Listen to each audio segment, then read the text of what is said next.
I'm gonna start with Ric Flair. Woo, woo, because it is a almost like unprecedented time that we're recording this because for the first time in 4 months, 4.5 months maybe, we have sports.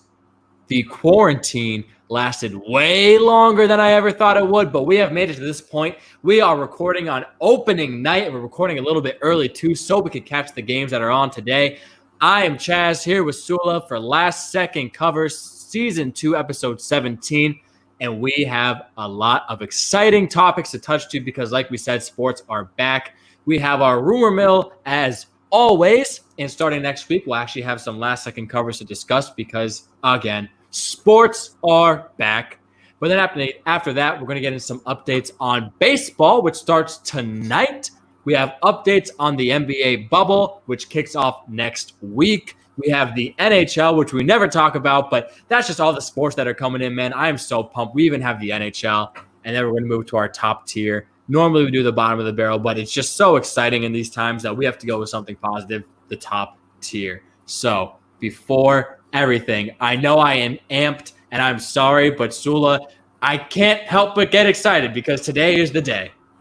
Today is going to be known as the day in history. Because not only are sports back, Taylor Swift is back. Oh, God. Oh, come on. You know you're excited. No, I'm not excited for Taylor Swift, dude. Not like sports. I'm excited for both. But I'm so happy for sports to be real sports. Mm-hmm. My sports. Versus NASCAR. Versus NASCAR, versus soccer, versus Korean baseball. These are my sports. These are my sports. And I feel all warm and fuzzy inside. It's really nice. And if you notice too, we have it pumping at Straight Up Sports. We got 4 articles today after like a little hiatus because there was nothing to talk about. But now we are fully moving and grooving too. So fantasy on the site, sports betting on the site, like we're running back in full motion. It feels good to be back in busy time because it's just nice to have some baseball. So before we get into baseball, why don't we go with some rumors? Sula, I don't know if you have one for us. I have a weird one, but why don't you kick it off? I'm going to stick with baseball for mine. Oh, okay. And this involves one of mine and yours least favorite teams, and one of mine and yours least favorite players. The Royals are nearing a deal with pitcher Matt Harvey. Shit. Yeah. Granted, the name Matt Harvey doesn't carry the weight that it once did, especially in my head or in your head. But I thought it was very funny to see that the Royals were nearing a deal with him, considering he is the Dark Knight no longer. And, I mean, I don't know what you would call him. He's sad like, man. Sad man at this point. Like, he's been relegated to sidekick. Maybe he's Robin. I think he's even lower on the totem pole than Robin, dude. He was kicked out of the Reds bullpen. Like, Come on. Yeah, I mean, although it's tough to get excited about any Matt Harvey news, I just think it's very funny that he's going to the Royals. Right. Or he's nearing a deal with the Royals. And the Royals, not what they were in 2015, which makes me happy. I think adding Matt Harvey makes them a little more the Royals that I know and love. Is that right? Not great. So that's my rumor mill. Matt Harvey going to the Royals. I hear that news and I go straight to actual Dark Knight, and you die a hero or you live long enough to see yourself become the villain. Literally, he lost to the freaking Royals. It's like Kevin Durant, dude. You lost to the Royals and you go and join them. It's a little better than Kevin Durant. It's not the next season. Yeah, true. He also sucks now, Matt Harvey. So again, a little different, but bitter on both ends. For the Royals, knocking off our Mets, and Matt Harvey pretty much telling the Mets to piss off and now joining the Royals. The best thing Matt Harvey ever did for me was when we went to the game one time and we got free Batman masks. That was awesome. That was the best thing he's ever done for me. And I appreciate it. But I mean, listen, Harvey days were like really cool when he was good on the Mets. Like, there were years when the starting lineup said Harvey, Syndergaard, DeGrom, Wheeler, and you looked at Matt Harvey and said, that's the ace. No longer. Right. But there were times.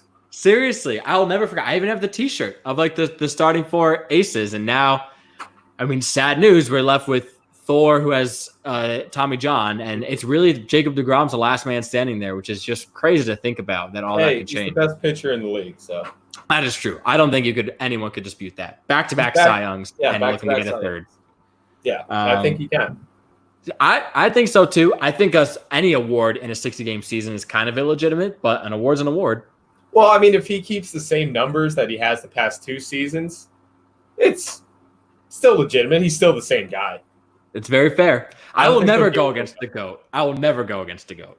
Oh, never. I don't think they're going to give it to him this year, though. It's going to be like LeBron's technically the MVP every year, so I think it's just going to stop giving DeGrom the Cy Young. That'd be such bullshit. I know, but they do shit like that. Yeah, I could totally see it. We'll give it to the new runner. Yeah. Well, I don't know. I guess if I'm transitioning to something, the Mets used to play against the Nationals a lot. We used to go to a lot of Nationals games. They're in D.C., so I'm going to transition to D.C. for my rumor. It is, guess what? Dan Snyder's in the news again. We talked about him last week. You had him potentially selling the team. That still seems to be on the table, but things just get even worse and weirder for the Washington football team. And I say that literally because the rumor is there won't be a team name for what were the R words. The NFL team in DC is going to indefinitely be called the Washington football team, which is, what the hell is that? Yeah, you got, a month and a half to come up with a name before the season even starts. Why are you just coming out and saying now we're not going to decide on a new name now? You have a whole month and a half for anyone to notice. Right. Well, even crazy too is, listen, they revoked the name, let's say 2 or 3 weeks ago, right? Mm-hmm. So that's already 2 or 3 weeks in the books. Yeah. You've had to work with that. Now, again, like you said, you still got multiple weeks till the season even starts. So I don't understand what's going on here. Are they just going to what are they going to do with the helmets? They just taking the sticker off, the decal? I have no idea, dude. I know the jersey they're going to put Washington on the chest plate, but that's a good question. I don't know what you do with because you don't have a logo. Yeah. He's not a bright man. How'd he get his money? Dan Snyder? How does he own this team? By being best friends with Dan Schneider. That Nickelodeon money. Yeah, that exactly. Money. That weird kids network money. Yeah, okay. No, I actually have no idea how Dan Snyder got his money. But my girlfriend made a good point too, which is that how did this specific scenario happen where you still have this time, like you said, to make a name, and you have a creative department, a whole team of people who are masters at their craft and coming up with branding and assets, and you're going to indefinitely have the Washington football team. These people are getting paid collectively millions of dollars to pretty much say we have no ideas. I wouldn't be surprised if he's doing this just so people could say that's stupid and be like, all right, we're just going to be the Redskins for another year. I guess we just have to do that. Yeah, that is so true. That would be such a Dan Snyder move. Yeah, there's something not clicking in that guy's head. I liked a few weeks ago when he what was the one you brought? The Red Tails? Yeah, the Red Tails is cool. Yeah. He heard that, though, and said no. No, yeah, absolutely no way. But there's also, talk about, the Thrashers, I think, which I don't necessarily like, but it's an idea. The Stompers or something like that. They have some weird names that kind of sound like, you'd be in the XFL, but it's better than Washington football team. I mean, shit. They just made – we're going to skip ahead a little bit. New hockey team just came up with a great name. Yeah. Great name. Seriously. Actually, no, let's just go right into that. We'll keep the best for last with baseball because this is pretty cool. NHL update here. The final 32nd team, because we had the 31st team with the expansion was the Vegas Knights, which Sula for a season, that was your favorite team. They still are. Okay, I'll give it to you. Well, here's my now second favorite team behind the Rangers. I love the new 32nd team, Seattle Kraken. What a cool fucking logo, name, and overall theme. I have always loved anything like a mythological monster like that, especially the Kraken. I've always loved. It's just badass. It's so badass. They have a ride at SeaWorld called the Kraken, and it's same thing, sick logo, sick name, mediocre ride, but it gets you pumped. You're just like, I'm gonna ride the Kraken. Seriously, Krakens are sick. It's just like this dark, like unknown thing. Like it's just a monster, but it's not like a cheesy monster. Yeah, especially what was it? I think it was in Pirates of the Caribbean. Mm-hmm. Caribbean, doesn't matter. But it's this cool, scary monster that just wrecks shit, and I think that's so cool. I think maybe what makes it so cool is the fact that like it doesn't have like a face. People don't like cartoony make it like this animated sort of like, oh, like I'm a cute Kraken. Like, no, you're the Kraken, you're badass, and you're just going to cause chaos and destruction. And that is Seattle's new hockey team. Yeah, Washington should just like piggyback off that, and they should be like the Washington Cthulhu's. Oh my god. That'd be hysterical. Why not the Washington Spaghetti Monsters? Hey, that works too. It's better than the Washington football team. The Washington, what's the thing in Mexico there? Chupacabras. Oh my god. Yeah. Just then you go with some weird territory again. Go with that theme, and that's a great name for a team. Listen, I will advocate anything. You could be the Washington High Friends. Slendermans. Why not? Yeah. It's better than just. I can't imagine being a fan right now of the DC football team and being like, we like go Washington football team. Go. Yeah. It doesn't sound natural at all. It sounds like a joke. I think that's what he's doing though. He's making it a joke. And to get back on hockey, I guess, because we did go over that. When is hockey starting? Do you know? It's right around the same time as basketball. So they're supposed to be doing, I guess, as we record this, it'd be the next week, right? So that's when the tournament should be starting. I heard there are obstacles trying to like get like the health aspects all organized and whatnot. Right. But they seem to be making some headway, and it's open to like 20 of 30 teams, these expanded playoffs. We're doing it like March Madness style, like a huge bracket. So it should be pretty cool, man. I already love playoff hockey to begin with, and it'll be pretty intense, which will be awesome. Yeah, they should literally make a bracket because you couldn't do bracketology this year for March Madness. ESPN should make a bracket for all this. I like that. Fun. Yeah. Or because these college basketball players lost their eligibility, put them on the rink and have them play college hockey. That would be something. I'm gonna go on a limb and say 80% of them don't know how to skate. Well, it's not a very intuitive thing, ice skating. I'd totally watch it. I can't ice skate. Yeah, I know you can't. It's impossible. It's not natural. It's the same concept. You get something into a net. Kind of different because it's not as repetitive, but you put a puck or a ball into a net. Yeah, but it should translate over. You got to have a stick to that, skates, a helmet, and other shoulder pads. Like it's not natural.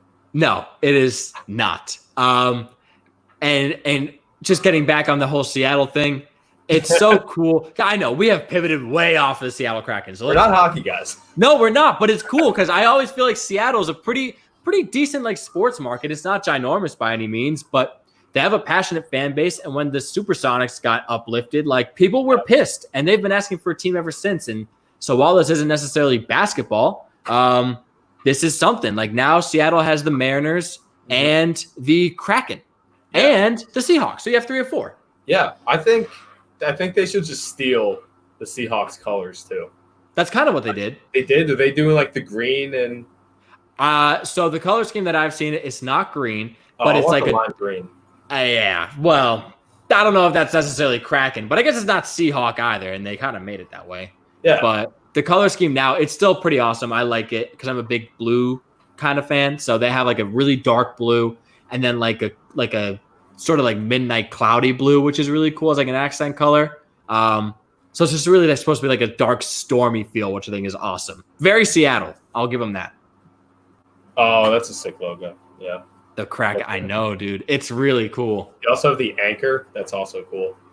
The whole thing, even their promo video, and we retweeted on our Straight Up Sports Twitter. The promo video looks awesome. Like they just live up to the hype of like, we used to have hockey, now we don't, but we're back and we're just like these storm chasers. Like that's all I can say. It's just cool as hell, and it plays in the whole Seattle sort of like Pacific Northwest feel. I love it. So Kraken, I'm on board. I'm totally on board. Good for the city of Seattle. They deserve it. Kind of goes in. Hopefully, they get a basketball team back soon too. I was going to say that kind of goes into the next thing here because, like we said, baseball for last. NBA basketball updates on the bubble. Even before we get into the bubble, though, on the topic of potential basketball in Seattle, Kevin Garnett is rumored. This is also kind of a rumor mill thing. He's rumored to be looking to buy with a team of investors his old team in the Timberwolves. I didn't know they were selling. I don't know if they are selling, but he's looking to buy. And if he did, just one thing on that, George Karl wants them to go to Seattle. Okay. I mean, I'm all in for KG owning a team. I'm sure they're probably not looking to sell, but everyone's got a number. Of course, yeah. So, but name a price. I think moving to Seattle over Minnesota is a great idea. Yeah, you don't think that Minnesota fan base is as large as Seattle? I drove through Minnesota. There's nothing there. I did not go to Minneapolis. I was going to say, there or St. Paul, you might see differently. Or outside of those two places, there's nothing in Minnesota. Yeah, I don't necessarily know the whole fan base. I don't think they have a huge crowd when they go to like the Target Center in Minnesota. And it is kind of like not as desirable, I think, of an area as compared to Seattle. I think Seattle's more of a metropolis than Minnesota, some of those major cities like St. Paul, Minneapolis. But nevertheless, if KG buys, I don't know if he'll be moving them, but George Karl specifically tweeted, "Oh, KG, I know a city that needs a team. Would you like to talk numbers?" And so I think George Karl is alluding to moving them back to Seattle. And I don't know if they become the Seattle Supersonics or the Seattle Timberwolves or what that'd be, but could be cool. Seattle goes from all of a sudden having 2 teams to 4. I don't think KG would move them, only because he played in Minnesota. I assume he has a soft spot for the city. But what I do think a team should go back to Seattle. Maybe not the Timberwolves if KG buys it, but a team should. Mm-hmm. Well, I was going to say on the topic of KG, what if he's buying them to get them out? Like, what if he was like, I hated Minnesota. Let's get you guys out of here. Hey, he's a smart man. He knows where the money's at. Yeah, a lot of hate on Minnesota going on right now, and I guess it's intended. Yes. Very intentional. But it brings a good question, too, is like, if you could have, I know the answer from my end with the Knicks, but if any person, athlete or not, could buy your team, excluding yourself, who would you want as an owner of your team? For basketball? Sure. Dwayne Wade. That would be cool. Yeah, he's a smart basketball guy. Although you run into the issue with he's such a beloved. It was like they talk about with John Elway. Like he made the Broncos, and if he screwed up in the front office, people would hate him for it. That's so true. I don't know if you really want that to be like a guy with like Dwayne Wade for the Heat. So maybe like a lower level guy would probably be like Lonzo Mourning's still even huge. I don't know. Kind of more like a brand ambassador, though. Yeah. Mm-hmm. But to own the team, I think, I don't know. Who's yours?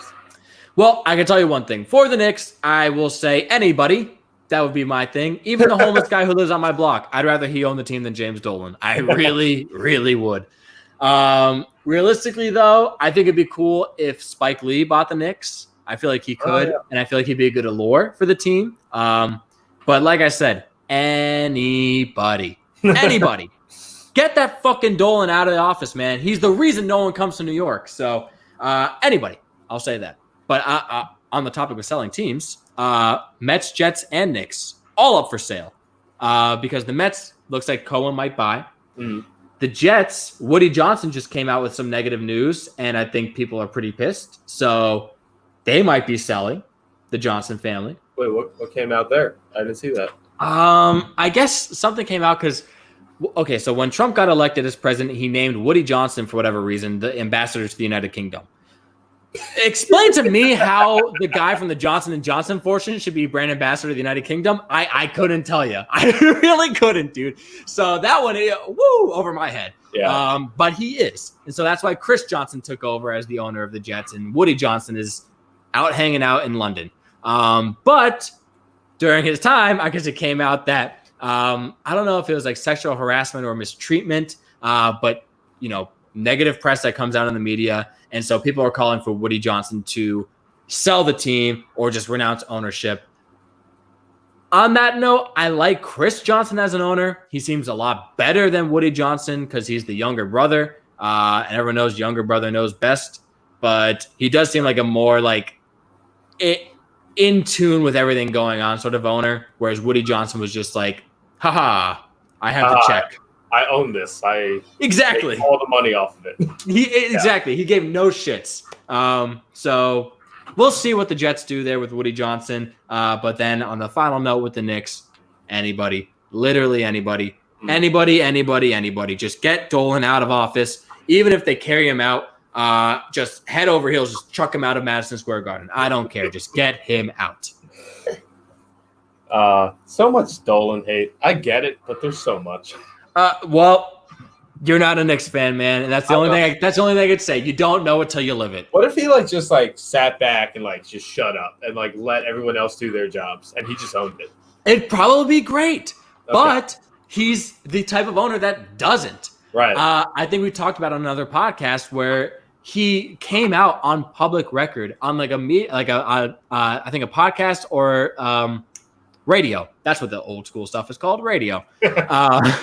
He was like, this is last summer. We have guys right now like Mitchell Robinson and Alonzo Trier, and are they good players? Yeah. Are they the future of the Knicks? No. We are going to go out and get Kevin Durant, Kyrie Irving, and guess what happened? Swing and a miss. They go right next door to Brooklyn. So it's shit like that that'll really get under your skin, man, because he guarantees this stuff to happen. And then, worst case scenario, not only do you not get them, but they go right across town, across the Brooklyn Bridge. Fair enough. That's Dolan for you. Classic Dolan. Oh, Dolan. Oh, Dolan. But I guess that goes into the rest of the NBA. We are looking on track for that. 1 week from recording now. They should be starting on July 30th. That's when the actual seeding games will begin. They've been doing scrimmages now, and they've been able to do it because they've had 0 positive COVID tests in the bubble, which is pretty remarkable, especially considering you're in Orlando.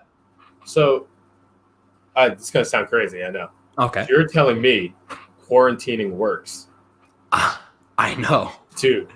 It's a crazy concept. Me shocked. It really is. The bubble locked down, and it worked. Even the snitch hotline, as much as people hate it. I don't know why somebody doesn't just go on TV and say, "You see this? You see what we did over here? Yeah, big thing. We do it with everybody." It is certainly fair. But in all seriousness, today I'm very happy there are no more positive tests in the bubble. Now basketball should be played. Nothing should be able to get in the way. Hopefully, guys like Russell Westbrook can quarantine, come back, and rejoin everybody and play. It's nothing but great news for the NBA. Yeah, especially good, too, because guys who had to leave, like Zion, who it wasn't because of COVID, but he had a family emergency. And I don't think he was the only one to do that, but they had to leave the bubble. Now I think it's safer for them to come back in because it's not rampant testing of, who has it already in here, and now who's going to bring it in? It's like, now you could test Zion. If you test negative, put him in. Still 0 cases. You're good to go. Mm-hmm. Mm-hmm.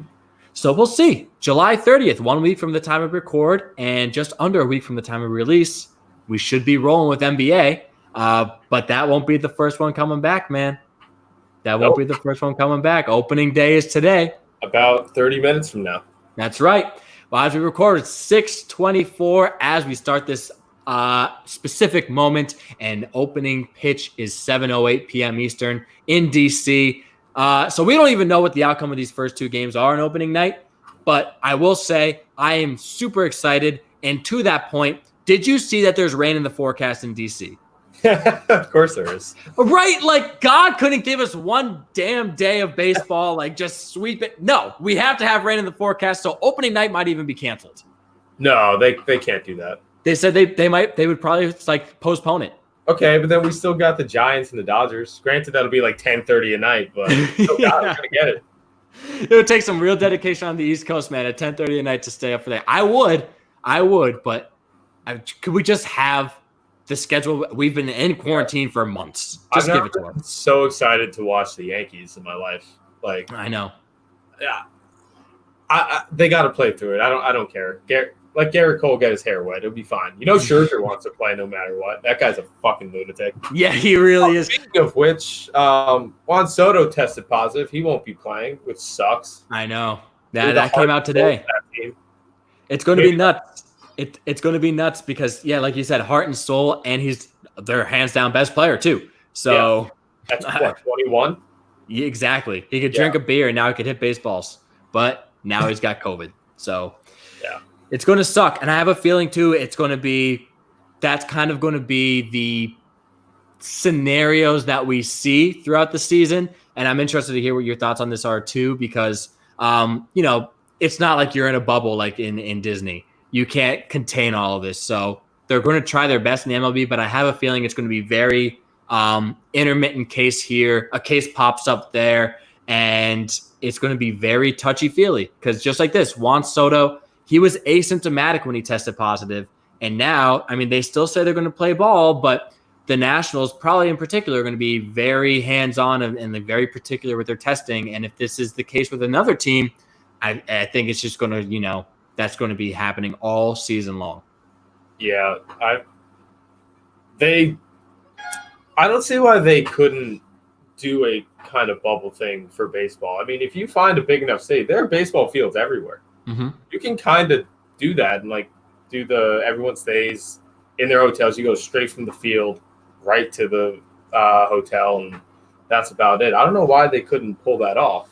That's why I was kind of confused too, because I thought they would have done what we proposed earlier, which was keep like West Coast teams in like Southern California and keep East Coast teams in Florida, and you just play at all the training facilities. Because, I mean, I get what they try to do with giving teams their home field, but when there's no fans, what's really home field advantage?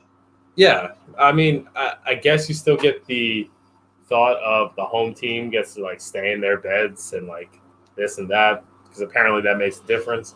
But it's just, I don't know. I feel like it just would have been a lot smarter to replicate what basketball did, which is a lot easier to say now that we know that there were no positive tests. But it seemed like the best idea from the jump. But yeah, exactly like you said, like the National League in Texas or something, American League in Florida. Then you need like 8 fields in each state. Like you definitely could have pulled it off. It should have been so much easier. Now you have teams flying between states, and even more complicated. I don't know if you heard this. Toronto won't let the Blue Jays play at Rogers Center. So the Blue Jays technically don't have a home field. It was rumored they go to Pittsburgh, but apparently they won't be playing in Pittsburgh. So I don't know what you do for Blue Jays quote-unquote home games because they're homeless. Yeah.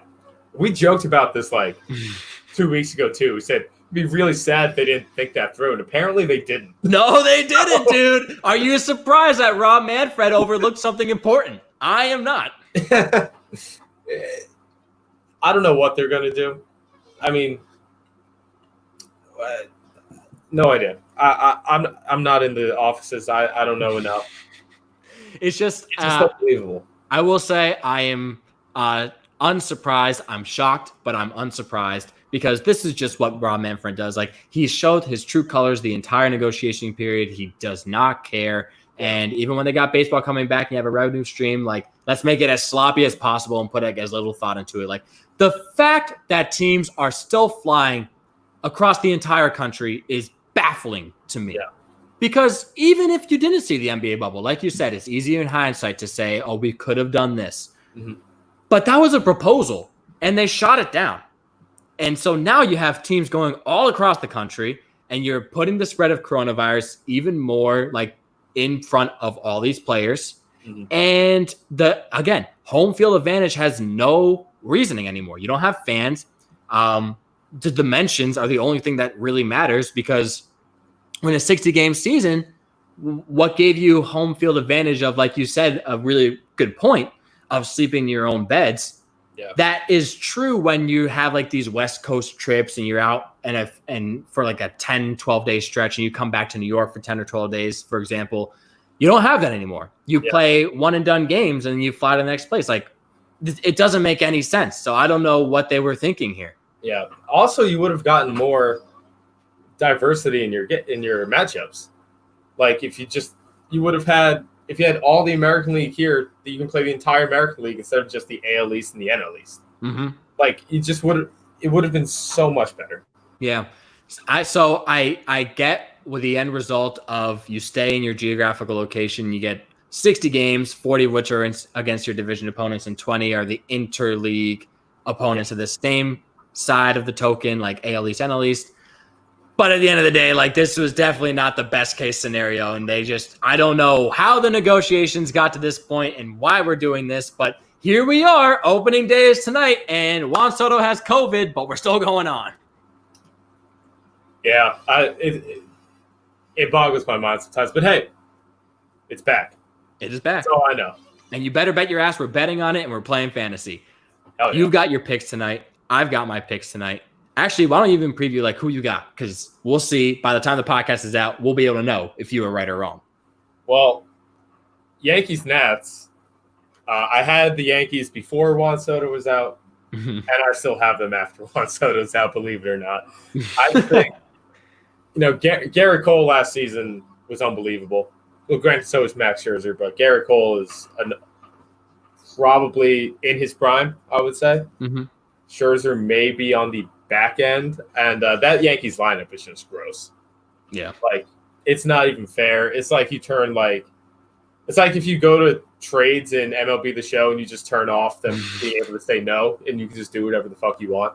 Seriously. That's basically the Yankees lineup. So you're taking Yanks tonight. Yanks tonight, and that under at 7. Mm-hmm. I just think with Cole and Scherzer, not a lot of runs. I don't know how long they'll both be in the game. It's their first starts, but I would still take the under. I mean, they both got good bullpens too, so I agree with you. I'm going to take the under. Yeah. You had the Nats plus 1.5 though, and covering that spread. I'm going to take the Yanks after Soto came out. I agree with you before Soto was declared out, but now that he's out, I'm going to take the Yanks is blown away with it a little bit. Yeah, I'm just sticking to my guns here. Do your thing. I already posted. I can't go back now. That's true. It's in the internet. Yep, and everything on the internet's final. Exactly. But on the topic of predictions, considering we have our final sort of setup here with even still as messy as it is, we don't have the Blue Jays playing. We have people sitting out like Buster Posey and Nick Markakis. Mike Trout's still playing, so that's a positive. Yeah, big pop. Yeah. But with the setup here, as gross as it is, what do you have as predictions for our division winners for the season now that MLB opening day is today, and what your World Series matchup might be? Division winners, sadly, I think the Yankees will take the AL East. Mm-hmm. I'm thinking Cleveland in the Central. Okay. And you know what? On a shortened season, I'm going to go with the Angels. Whoa, I like it. Yeah. Who's their big signing in the offseason? Was Rendon? Yeah, it's a big signing. That's a big lineup. Yeah. Trout, Rendon, Ohtani, and I know Pujols isn't what he was, but for a 45-year-old, he still hits pretty well. True. So I got them out the West. To the NL, it's tough. It's tough. In the East, I want to say the Mets. It's not going to be the Mets. You never know. You never do know. It's probably going to be the Braves, I would say.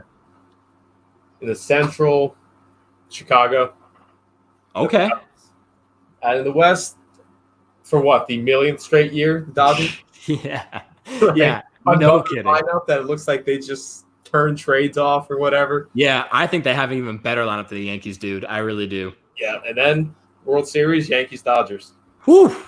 Yeah. All right. I'm kind of in a similar boat here. AL East, I'm going to go with the Yankees. I don't think there's anyone going to really compete with them. Maybe the Red Sox, but not in the same league there. Yeah. The Central, I will take the Indians as well. The next closest team I could think of was maybe the White Sox, but the AL Central is kind of – oh, no, the Twins actually are really good. So I'm still going to stick with the Indians there, but the Twins would be the closest division race, I think. Indians and Twins. Those are the two I was battling with.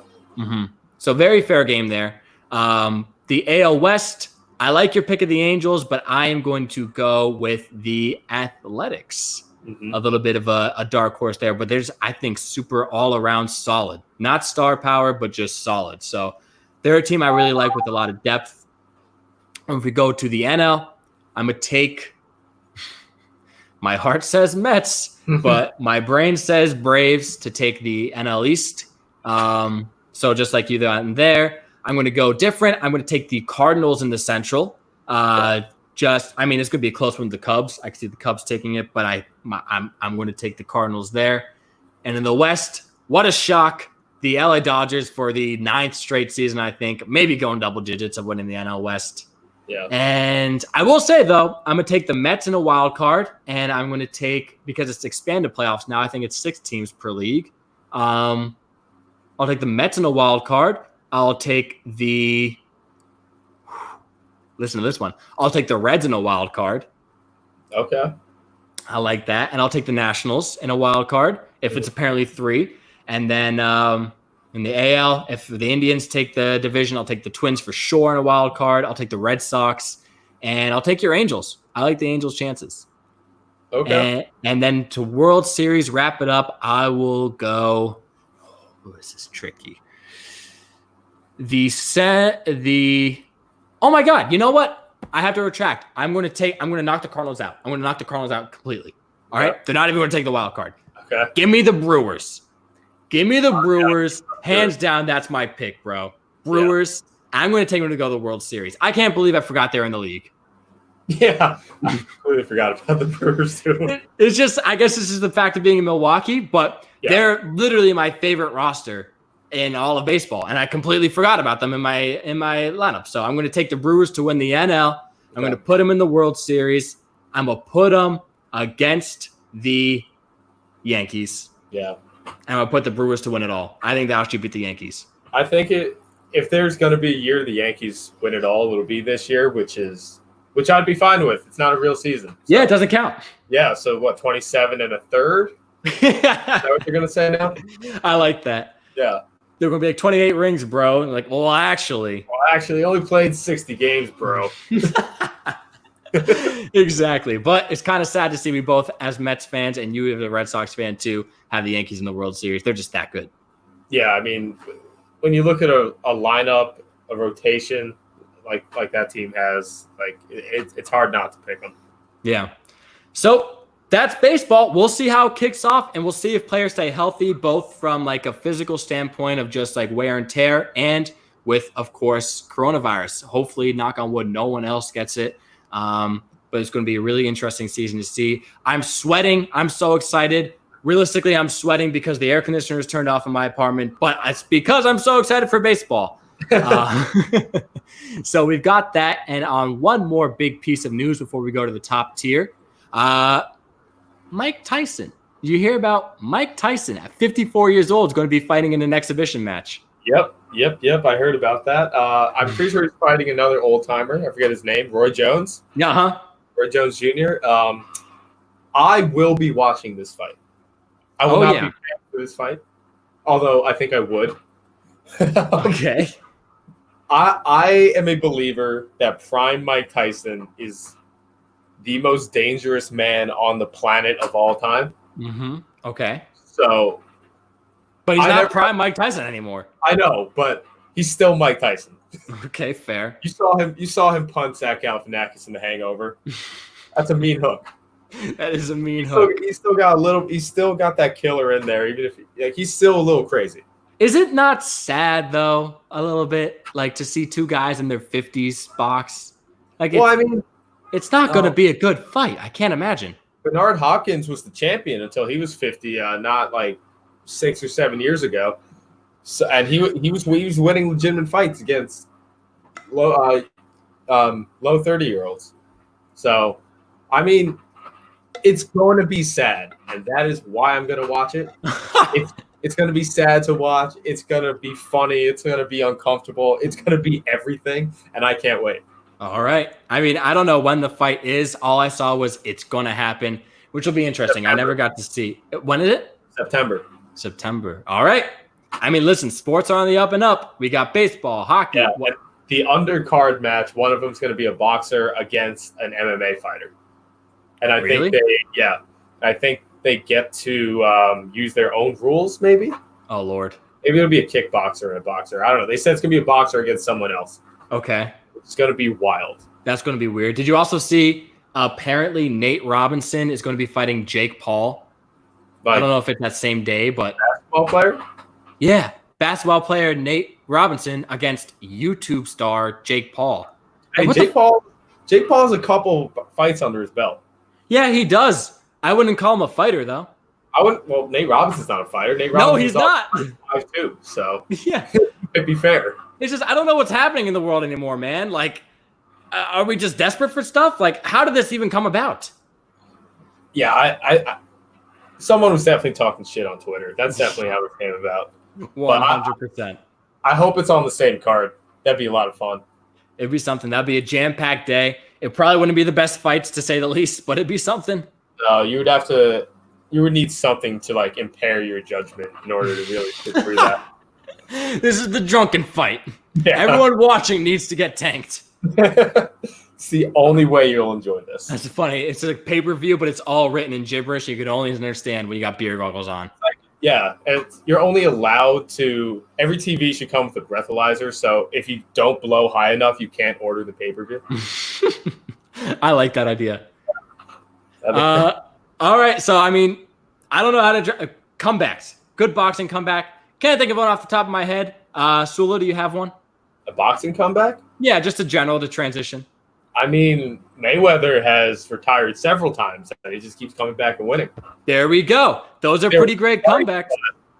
Yeah, not the best quality fights, but there's something. And that goes into our Triple T, the top tier for this week with sports coming back. It's going to be the greatest comebacks. And I know that's on the top of your mind. So kick it off. Get the low-hanging fruit out of the way. Sula, what is one of your greatest comebacks? Well, we know my low-hanging fruit. My greatest comeback will always be the 28-3, the New England Patriots beating the Atlanta Falcons in the Super Bowl after being down 28-3 with 3 minutes left in the third quarter. I'll never forget that day. I was at my lowest point I think I ever was. To that date, I was like the saddest I've ever been. Just sitting there watching my team get fucking annihilated on national TV on the biggest stage. And I was just sitting there silent going, I don't even know what to say. This isn't even fun. I don't even like football anymore. But no, Tommy Brady leads the team down the field, drive after drive, getting touchdowns. Dante Hightower with the strip sack. Oh, it is the greatest comeback of all time. It was shocking. In a single game. Shocking to say the least. Yeah. I thought you were going another way though, man. I really did. I didn't think that was gonna be I had a feeling you were gonna say it at some point. I didn't think it was gonna be it. Did my last sentence there give away what I was thinking? That's the greatest single game comeback? No. So I don't even know where you're going with number 2. I'll go with my number 1. No. Greatest comeback of all time. Sports after quarantine. Yeah, I was thinking that, but I just decided not to. We don't know. I don't know. It's going to be great. It's going to be great, dude. Listen, we have been sportsless for months, and I didn't watch any of that League of Legends bullshit. Like, I'm talking real sports. It's just going to be fantastic. And we all get it at one time at once. Like, this is just going to be great. So even though it technically hasn't started yet, I am so optimistic it's going to be amazing. So I'm going to call out one of the greatest comebacks of all time, even though it hasn't even happened yet. I mean, all it has to do is be exactly the same, and it's going to be fantastic. All they have to do is play. Just get the players in. You don't have to do anything different. You don't have to do anything fancy. Shit, you don't have to do anything. Just walk out there. Yeah, seriously, walk out. We could bet on what happens when you walk out. Yeah, you could slow pitch it. Batter doesn't even have to swing, and I'll be happy. So just something. Just literally something. So that's my number 1. Number 2, I'm going to go with the 86 Mets. May not have been alive, but I've seen the replays time and time again because it is the only championship I have to hang my hat on. The Mets were down to literally their final out with the Red Sox. It would have been the breaking of the curse of the Bambino in 86. They were literally 1 out away from winning it all. and the Mets rallied it back to tie it in the ninth. And then Mookie Wilson with the dribbler down to first base through Buckner's legs. Ray Knight comes in to score, and the Mets win Game 6 again after being down to the last out. No hope. And they come back and rally it on. Just to reiterate, 2 outs, nobody on. And they come back and score 3 unanswered, win that game, and then they win Game 7 to win the World Series and keep the curse on the Bambino alive. Again, I wasn't alive, but it seems awesome, and it's the most recent championship I have for my sports teams, which is sad to say the least, but it is what it is. You can always say that sometimes. It is what it is. It is what it is. Yeah. But that's my number 2. So, Sula, we'll go back to you. I have seriously no idea what you're going to be talking about, so go for it. It's the 2004 ALCS. Oh, okay. Fair. The Red Sox came back from 3 games down, 3-0. To win the championship against the ALCS against the Yankees. I like that. No team had ever done it before. No team has done it since. And they went on to break the curse of the Bambino and win their first title in 86 years in 2004. There it is. The ALCS was the absolute – it is, in my opinion, the greatest comeback in sports history. Mm-hmm. I just put the Patriots one first because of – the pure excitement I got in the matter of 40 minutes.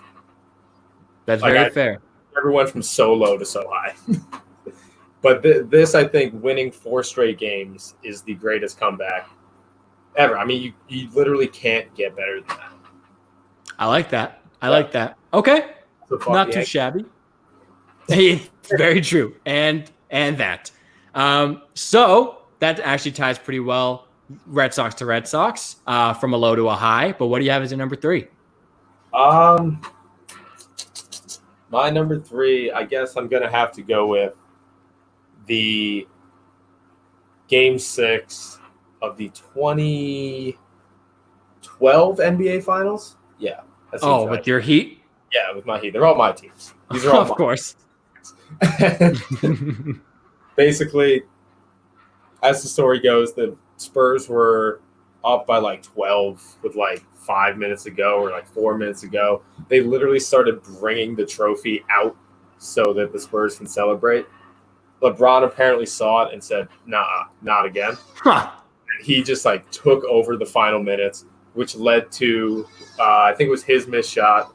Chris Bosh with the rebound, kicks it out to Ray Allen for the corner 3. Mm-hmm. Tie the game. Go into overtime, and the Heat take it from there, go on to win Game 7. LeBron hoists his second trophy. Yeah. I even too, I wasn't a Heat fan, obviously, but I was definitely rooting for LeBron because that was his first – no, that was his second title. He won OKC before that. Okay, but even still, I'm a big LeBron fan, so I was rooting for him. Yeah, I was a huge Ray Allen fan from his time in with the Celtics. So I loved watching him be the guy to hit the shot, and for Chris Bosh getting that rebound because I always felt Bosh was a little underappreciated. He really is, dude. I mean, he's a superstar in his own right, and I don't throw that term around lightly. Like, he was amazing, and people forget about him. Well, yeah, it's tough when you got to be the third option.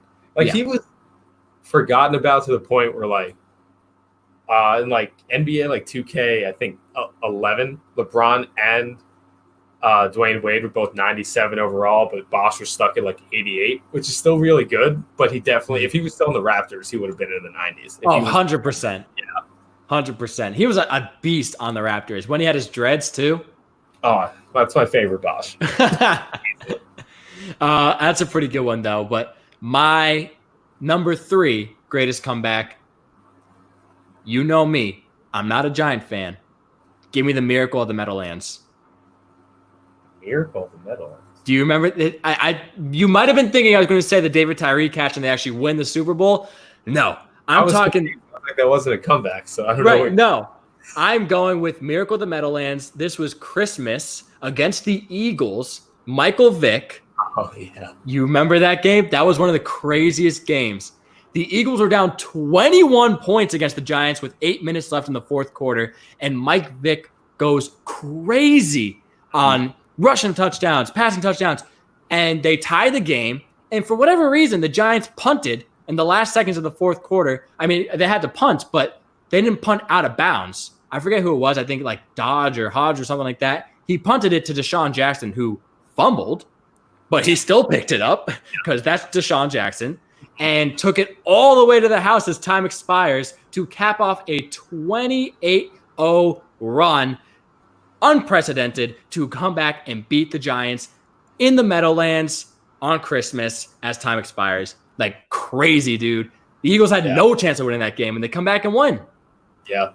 I think any team with Mike Vick, prime Mike Vick and prime Deshaun Jackson, is the fastest team to ever walk the face of the planet. It's nuts. Like that punt return was amazing. I always loved Deshaun Jackson, like especially because he would always do dumb shit like drop the ball right before he got. That was crazy. But I remember watching that, just thinking, "Wow, this guy is unbelievable." Yeah, seriously. Also, always happy to watch the Giants lose. I was going to say, we are both not necessarily Giants fans here, so I could watch that clip and be like, whereas some people that we know would be more infuriated, but you get a little kick out of it every time. Yeah. Any honorable mentions you could think of? For greatest comebacks, no. I got one. But what? I got one. Jordan out of retirement. Jordan out of retirement, that works. That's a great one. Coming back into 4-5, then being 23 again and winning 3 more rings. Why not? Just Adrian why not? Coming back from his tear. That's true too. He did pretty well. Never really quite the same, but he won MVP the next year. I was gonna say the next year right afterwards was amazing. And then the years after that were but still great comeback. Yeah, fantastic comeback. I mean, if we're going individuals, Peyton breaking his neck twice. Come back with the MVP. Yeah, true. And a Super Bowl. And a Super Bowl. 2. No, 1. No, just 1. He went to 2. Mm-hmm. Got obliterated in 1. Yeah. That was ugly. Yeah. All right. Well, those are our Triple T. Those are the updates we have in sports. We have about 16 minutes until opening pitch of opening day. Sula, any remarks before we hop off? Nope. Listen to Taylor's album tonight. Oh, God. Yeah. All right. Little plug for Taylor Swift. Her album drops at midnight. You act like you don't like Taylor Swift. You know you like Taylor Swift. I'm not a Taylor Swift stan, you know? I'll listen to her music, and I think it's pretty good, but... Yeah. I'm not going to get pumped for her album. Oh, I will. I know you will. Also, Kanye's dropping tonight, which I think is hilarious. That I could... crazy to think I could care less about Kanye. I know. It's pretty sad, isn't it? It really is, dude. From the peak of the mountaintops to, like, the gutters. I mean, I can't. Yeah. I mean, I'm going to listen to it, but it'll be after Taylor. Yeah, it'll be more like to do your due diligence. Basically, because the last 3 albums have been trash. Yeah, they really have. All right, guys, watch some sports tonight. Watch some sports for the rest of the year because they're going to be back, and listen to some good music when it comes out. That's been Last Second Covers, Season 2, Episode 17. I've been Chaz here with Sula. If you check this out on our YouTube live stream, thank you guys so much. Hope you enjoy getting to check that out a little bit early before the pod drops. Please be sure to subscribe to our YouTube channel so you stay up to date every time we have some of our clips and live streams going on. If you checked it out on any podcasting platform like iTunes, Stitcher, Spotify, Google Podcasts, you name a major podcasting platform and we're there. Hope you guys enjoyed. If you did, please be sure to drop a 5-star review and leave a comment of things that you liked so we know what to carry on to the next episode. Guys, sports are back. The wait, the hiatus, the drought, it's over. Let's kick into it. We'll be tuning into some games, and we have a lot to recap for next week. So stay safe, stay healthy. We love you, and we will talk to you next week. Later.